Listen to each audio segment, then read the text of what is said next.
Across the nation, the call for higher minimum wage is growing louder. It sounds like a straightforward solution to improve living standards, right? But what if the reality is more complex than it actually appears? In today's episode, we're going to explore the ripple effects of increasing the minimum wage. We're going to dive into real data and current reports to answer some of your most pressing questions. Do higher wages always lead to a better living standard, or do they inadvertently trigger job losses, price hikes, and potentially other economic side effects?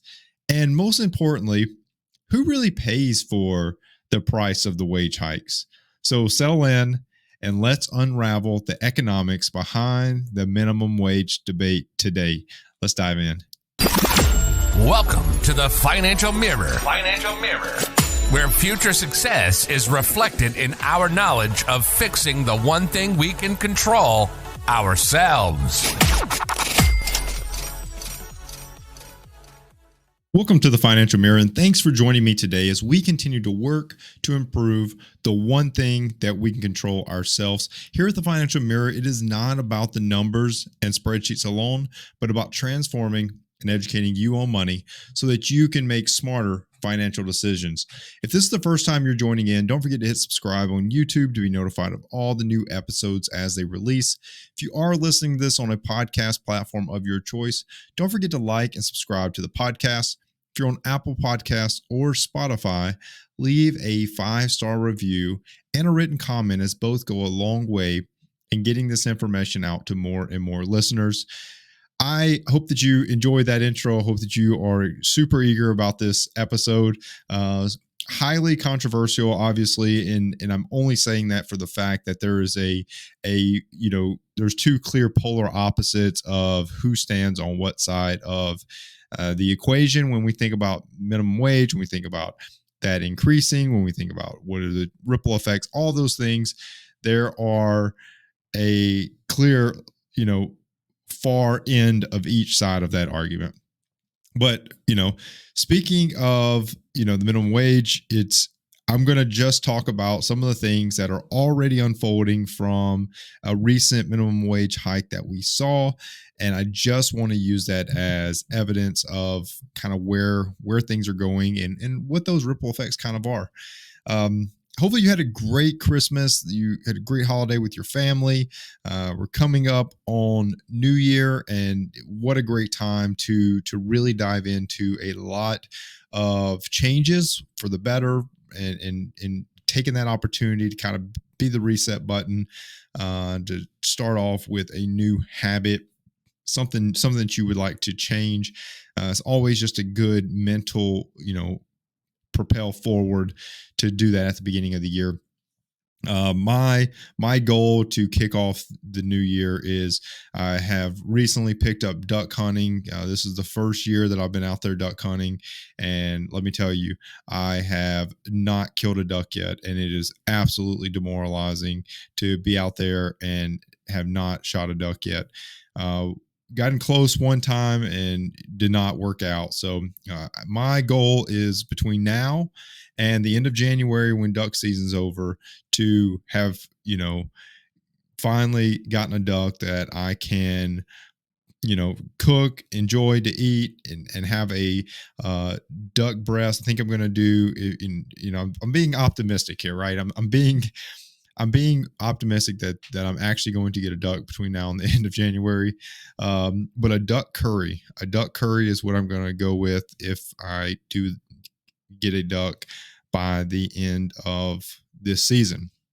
The other good thing that's happening here at the beginning of the year, next week, you'll be able to see if I'm in tears or not. But Alabama is playing in the first round of the college football playoffs. If you know me, I'm a huge Alabama fan.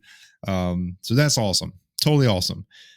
Both of those things have nothing to do with this episode, but I just wanted to catch you up on some of the things that are great. I guess it kind of does. I kind of was talking about a new year, and that was my New Year's resolution, I guess you can call it. But anyway, it is a great opportunity to jump on something new, whether it be that you just want to start getting up earlier to work out, or you want to implement some new change in your life, whatever the case is, or maybe it's financial. Maybe you're finally ready to start diving into budgeting, or whatever the case is. Take this opportunity to reset. Take this opportunity to be that reset button that you can click, and you can kind of not start over, but just kind of have a renew what's going on. Now, today we're going to talk about minimum wage, and minimum wage in and of itself is something that is highly debated when we think about increasing it. What does the idea of, and we're not talking about tipping and what should minimum wage exist, should it not exist. We're not talking that today. We're just talking about the overall increase in minimum wage.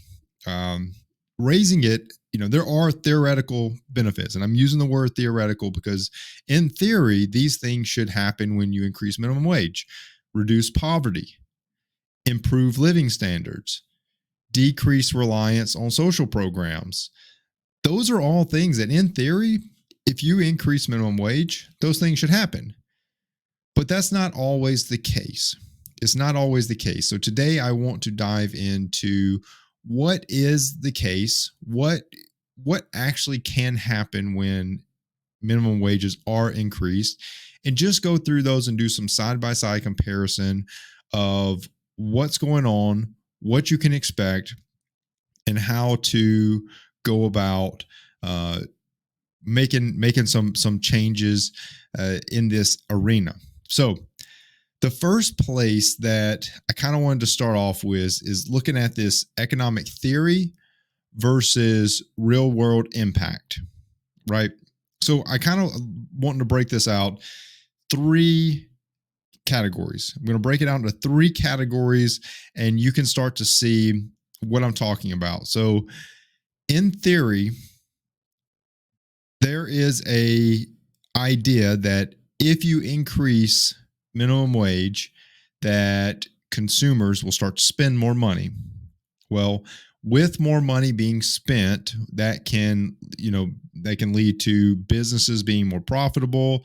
That allows for them to be able to put more money back into the business, to be able to grow the business. That opens up more jobs. That, like, there's all these outlining these ripple effects that happen in a positive direction when higher wages lead to this increase in customer spending. In theory, if people are making more money, they're also spending more money, right?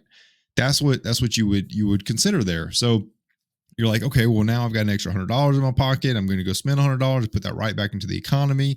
That's going to boost that part of the economy. That's going to increase the business. That's going to grow the business. It's going to boost the economy. All these things, right?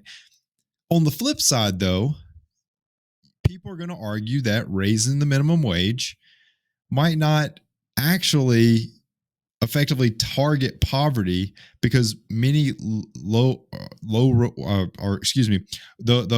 jumped to my second one. While the higher wages could increase spending, the overall impact of this consumer spending might be mute if job losses occur, right?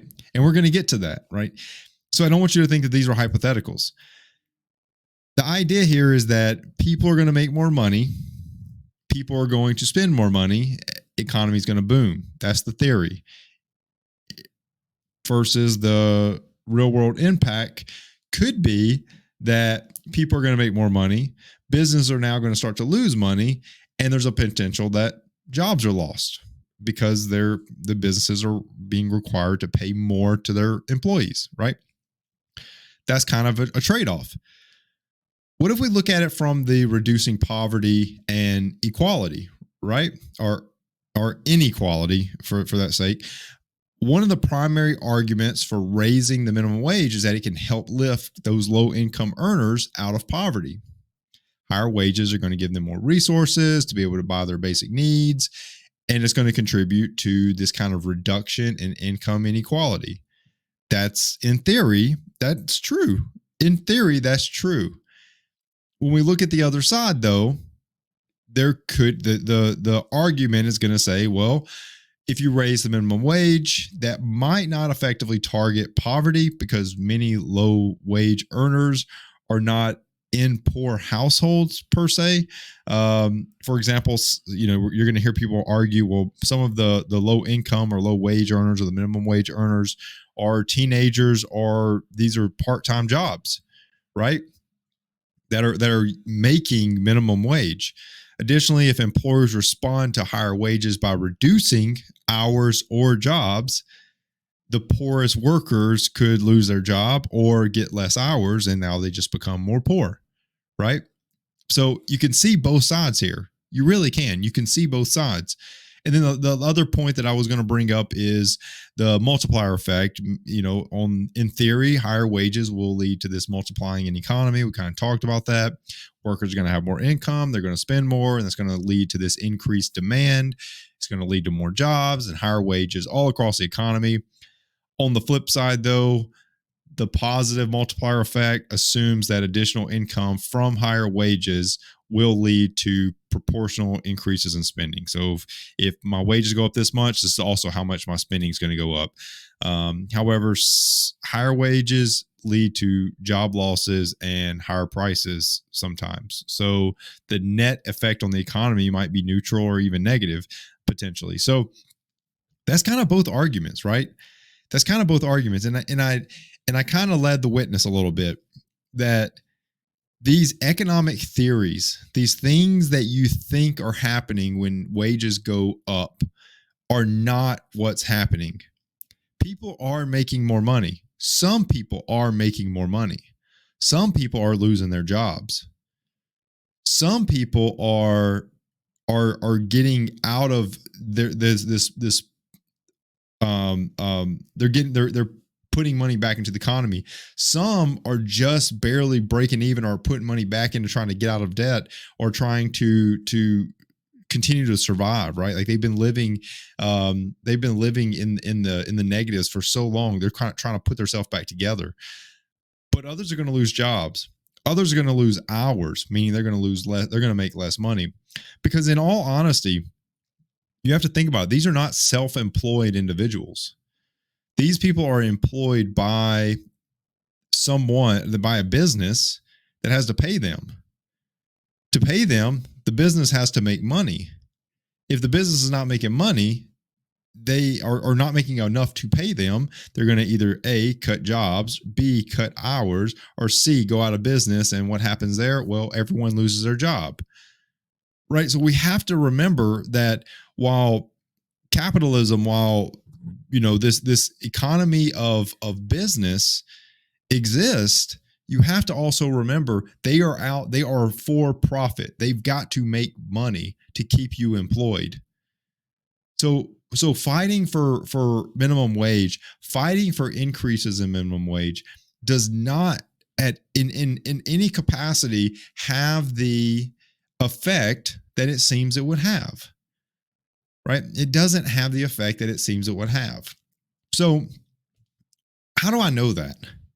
Well, and this is what stemmed this episode actually. How do I know that what I'm saying is true? How do I know that this is what will happen?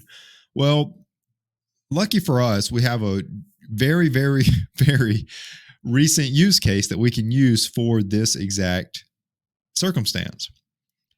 There was a new California law that is increasing the fast food minimum wage to $20 per hour, right? This goes into effect on April the 1st, 2024. This is going to apply to national fast food chains. I was trying to look up and I finally found it. What criteria makes you a fast food restaurant? Because that's a very, very blanket statement. And I found what they talked about. So it's a set of limited service restaurants consisting of more than 60 establishments nationally. To be covered, the restaurants must share a common brand or be characterized by standardized options for decor, marketing, packaging, products, and services, and are primarily engaged in providing foods and beverages for immediate consumption on or off premise where patrons generally order or select items and pay before consuming with limited or no table services. Bakeries would be exempt.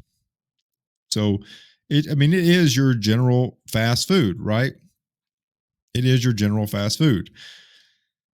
This is a California law, and it's the first of its kind where, there's this kind of very niche attack on this specific industry, right? So very specific. Fast food minimum wage is $20 per hour, right?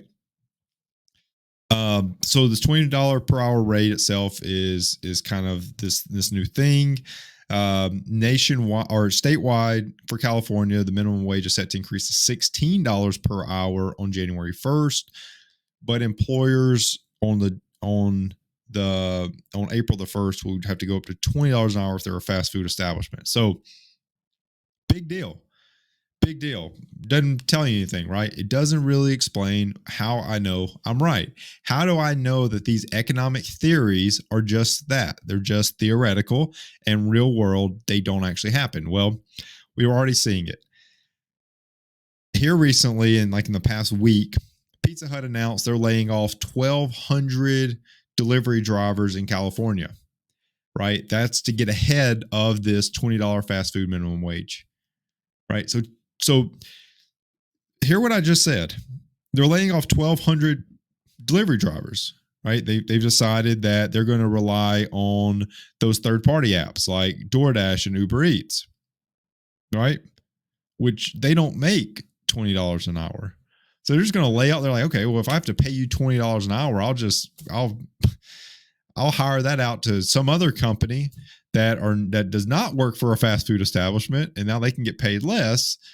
And I can still get the same service. I can still get the delivery service, right?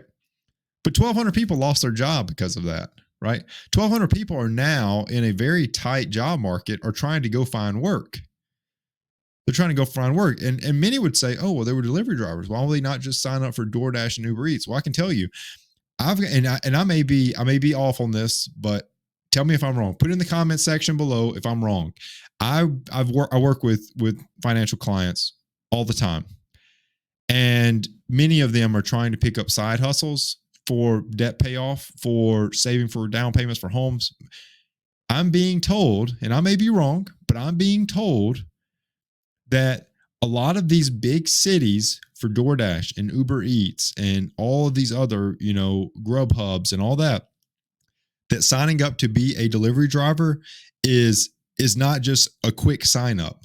They're like waitlisting, or they're full, or they won't let you sign up. They have too many people signed up that you can't actually even get on. So to just say, well, the 1,200 people can just go sign up for DoorDash and Uber Eats. If that's true, and those are full services, and they can't sign up, they're stuck doing something else, right? They're stuck doing something else instead of delivering food for Pizza Hut, right? One Pizza Hut driver said that Pizza Hut offered him $400 in severance pay. This is after he's worked there for 9 years, right? Do you see the adverse effects of the minimum wage? This was supposed to help people, and now you have people out getting laid off because of this thing that was supposed to help them. They now, instead of getting whatever $16 an hour, let's just use that, because as of a few days, they're all going to be making $16 an hour. Instead of making 16, we're going to now charge you 20, and you now drop to zero. You have no job. It's nuts. It's nuts. And I'm telling you, it does not work out the way, in theory, it should. It never will. It never will, because you're trying to go by a state or a federal government going into the pocketbook of a business and telling them that inadvertently you're telling them how to run their business, right? They have set pay amounts. They pay for the type of work that someone does. You make how much, is valued at that business, how much that company values that position. That's how much you make for the skill set that it requires to do that job. And the business makes money, and it compensates its employees. If you just want to run all the businesses into the ground, everyone's out of a job anyways. It does not make sense. Pizza Hut's just one, though. McDonald's and Chipotle announced about a month ago, maybe 2 months ago now, that they were also not laying off people, but they're increasing the prices of their meals. Right? McDonald's has not decided exactly how much it's going to raise its prices, but it has already said it's going to raise its prices. And Chipotle expects to raise by mid to high single digit. So that I'm thinking is 5 to 9%. So that's in addition to the 6% that all food is already up from a year ago, right? So now Chipotle in and of itself is probably already up around 6%, and now it's going to be up closer to 17 to 20%, right? Depending on how it goes. That's huge. That's huge. National Owners Association, an independent group out there, said that this projected bill is going to cost each restaurant in the state around $250,000 a year. Do you see the problem? That is money that was originally being given to its employees. It will now have to find somewhere else, which is probably on the backs of its employees. It's going to cut jobs, make people work more for the same pay or slightly higher pay, right? Because you got $20 now instead of $16. For what? So that everyone else could lose their jobs, right? So that others could lose their jobs. It does not work out. It does not work. The theory out there doesn't work. So, and that's not it, but that's not the only thing, right? Because there's other effects. There's other downstream effects, agriculture and food processing. If fast food restaurants, they're major consumers of agriculture products. If operational costs increase, they may reduce their orders, right? Because maybe their business goes down. Like they stop getting as much business because they're having to increase prices and their orders go down, meaning they have to now renegotiate contracts because they can't afford. McDonald's doesn't need 5 billion potatoes. Now it only needs 2, right? And now that has a ripple effect down to the Idaho state economy, right? Like there's lasting impacts. Retail stores and grocery stores, as fast food becomes more expensive, some consumers may shift to cooking at home. This could lead to an increase in the demand of items in grocery stores. What does that do? Right? What does that do? Well, sudden spikes in demand put strains on supply chains and increase costs. Think about toilet paper during COVID, right? Couldn't keep up. The supply couldn't keep up with the demand. Prices of toilet paper online was like $100, right? Or you're using paper towels and just not flushing them, Like there's lasting impacts of this. And I know I just derailed in like 3 seconds from minimum wage, but I'm telling you, it's not as simple as just saying raise everybody's money because that's what it is. It's not that simple. It's not that simple. It never will be that simple. So just keep that in mind, right? Just keep that in mind. In the last thing I'm going to say, as we kind of pulling this out to the end, is that many of the fast food restaurants are going to be affected by this $20 price hike in California. Do not have the foot traffic that your fast food restaurants in LA, San Francisco, San Diego, Sacramento, right? San Jose, Palo Alto, like all these places do not have these other fast food restaurants across California is a huge state. All across the state, they don't see the foot traffic that all those I just said see. Right. And they're the ones that are going to be hit the hardest, right? Because they don't have the revenue margins that those other stores have. Those other fast food chains, they have huge margins. They have huge amounts of foot traffic, huge margins. People are going to pay that. The little town that has like a local McDonald's that happens to be run by, because I don't know if everyone knows this, but like things like McDonald's and Chick-fil-A's and all that, they're franchises. That's probably a family that runs that McDonald's. That's a small family. That's not McDonald's, right? And I know everyone else is going to say McDonald's. I say McDonald's, okay? I'm from Alabama. McDonald's is a is a huge company, but there's a little small family, the Joneses, that owns the McDonald's in wherever, California, right? They're just this small hometown family that runs this McDonald's franchise. They are going to get hit with this $20 minimum wage, and they're going to have employees that are struggling to meet that. Struggling. They're going to have to cut people. They're going to have to increase prices. They're going to affect their local economy. They're going to affect their local community, right? Just keep that in mind. Just keep that in mind. So what would I do? What would I do? I don't want to just come in here and beat this up and not tell you what I would do. What would I do? A couple of things. I was going to highlight is tax cuts and incentives for businesses, right? Implement tax cuts for small businesses and corporations and encourage them to hire more workers, right? Potentially pay higher wages. But I still am here to say that your pay is equivalent to the skill it takes to complete that job, right? Your pay is equivalent to the skills it takes to complete that job. If I can fire you and hire someone else and get them spun up on that job in the next with no education, and I can get them spun up in the next 2 weeks, there's not a huge skill gap there. Okay. And that's just honesty. There's not a huge skill gap there. So you're not going to make as much as someone that is going to take, tons of technological education to stop this foreign cyber adversary from attacking a banking system and taking all their clients' money, right? Like that's a whole different skill set that's going to take a whole lot more time to learn than maybe a very entry level, fast food restaurant employee, right? Two different skill gaps, and they're going to get paid vastly different.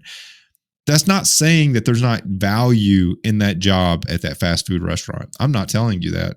I think there's tons of value, right? I think there's tons of value. What I am saying though, is that tax cuts and incentives for businesses should allow for them to A, hire more workers, B, provide opportunities to continue to coach, mentor, and guide their employees to help them grow outside of that, whatever that role is, but have better options and better opportunities for that business, for their workers.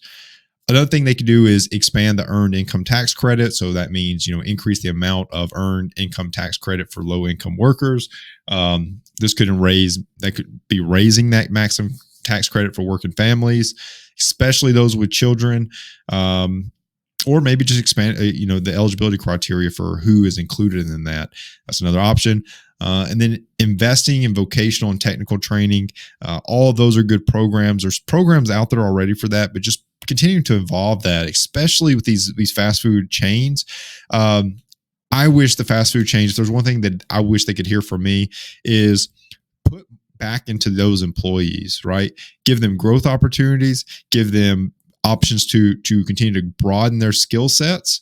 But that's where I would see the money coming back. But let me tell you the pet peeve of mine, and this is going to make a lot of people mad, I'm sure. And this might be the last time you ever hear me. You might turn my episode off. I don't know. But here's the thing: is I want to see people utilize those options, those jobs, to grow and learn from.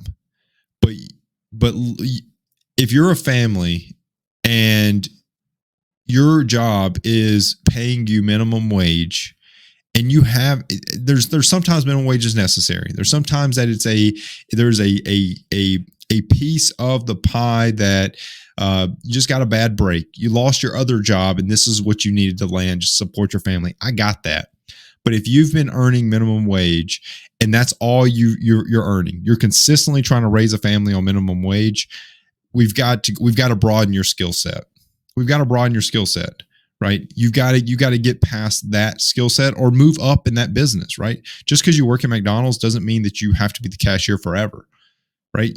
Start taking a nighttime manager lead. Start taking a team lead. Start taking on some new responsibility to grow outside of what you're currently doing, to continue to grow, mature, and mentor. That's something you can do. That's something you can do. But I always tell people, look at yourself. What can I do to improve? and get out of the situation. If you're currently making minimum wage, start looking for new opportunities to grow and make more money and more money and more money. But how much money you make is completely dependent on you and the effort that you put in. And I don't care if it's minimum wage or 100,000 or $1 million. You will continue to be rewarded for the work you put in. You will. You will continue to be rewarded for the work that you put in. Don't wait for somebody else. Don't wait for the state to raise minimum wage. Don't wait. The minimum wage should not be your pay raise. Raises in minimum wage should not be your pay raise. Continue to put in work. You will be rewarded. That's just the way it is. That's just the way it is. But I'm telling you, you'll be rewarded. Just keep putting in the work. I promise you. And that's kind of it. That's kind of how I wanted to wrap up this episode, is that I wanted everyone to understand that when these conversations come up, that it's not just about people trying to hold people back, or that pay is not equal, or that there's this like inequality that goes on. Like that's not at all the case. But there are, what I think is commonly forgotten, commonly not understood, is the ripple effects. What's the fallout from this raise in minimum wage? What's actually going to happen? And we're seeing it. There's reports out there, and I'm sure these will increase the closer we get to that April 1st, 2024 kind of kickoff of this $20 minimum wage. I think we'll start to see more of this coming out.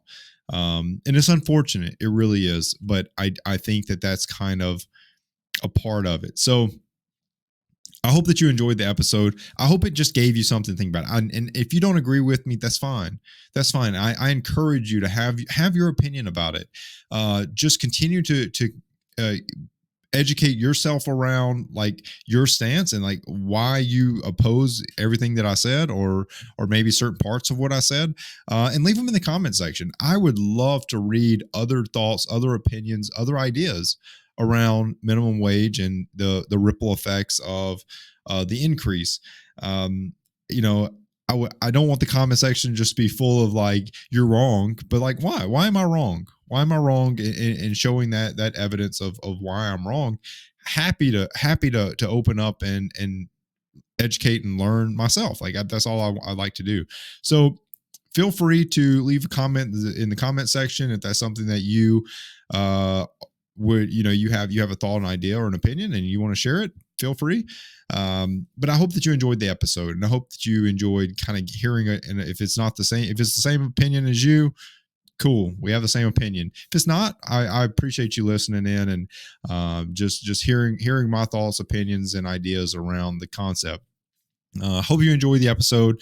If this is the new year, and if you want to kick off the new year, and your main goal for the new year is to get your finances in check, get those under control, I'm here to help you. Head over to thefinancialmirror.org and hit book now in the middle of the screen and schedule your free consultation today. If you do want to give an extra dose of support to the stream, head over to thefinancialmirror.org/shop and pick you up some awesome Financial Mirror gear. I truly appreciate everyone tuning in. Like I said at the beginning of the episode, if you're listening to this on YouTube or Facebook or Rumble, go ahead and follow and like the video and subscribe to the channel. If you are listening on a podcast platform of your choice, don't forget to leave that 5-star review and a written comment, as both go a long way in just helping grow the community and continue to educate others around us with their personal finances.